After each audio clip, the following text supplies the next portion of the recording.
Okay, ons het vanmôre vir Sinda hierso, sy maak sampelbotteltjies vol en dan sit sy 'n kaartjie om en draai die botteltjie toe. Ons gee dit vir mense wat die olie tee bywoon en dan lyk dit so as sy klaar is. So, dit my naam en my nommer op. So, sommige van ons gaste het al opgedaag. Ons het 'n diffuser hierso. Ons het boekies. Ons het boekies en ons het Essential Oils 101 boekies wat ons gaan uitdeel, maar ons gaan dit weer inneem na die tyd. Ons gee dit nie vir mense nie, tensy hulle enroll of inskryf as lede van doTERRA, dan gee ons vir hulle 'n boekie.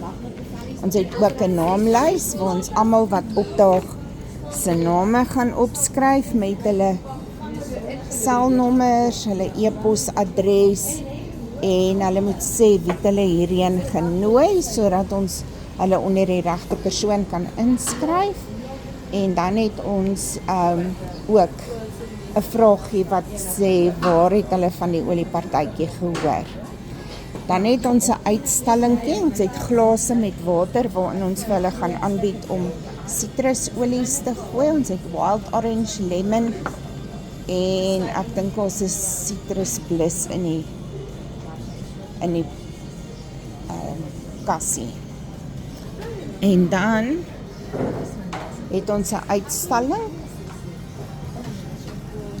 van die bloed, al die verskillende kapsules en goeders.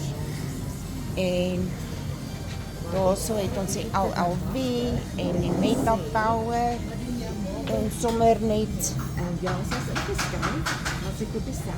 sommer net 'n uitstellingkie van ons produkte en leebotteltjies. En hier is ons rollerbotteltjies, ons kapsulehouertjie en ons top 10 olies wat Elmarie gaan gebruik. En dan het sy die Essential Oils boekie so, wat ons gaan vir mense net wys as hulle ietsie wil weet of as ons hom nodig het om vrae te beantwoord.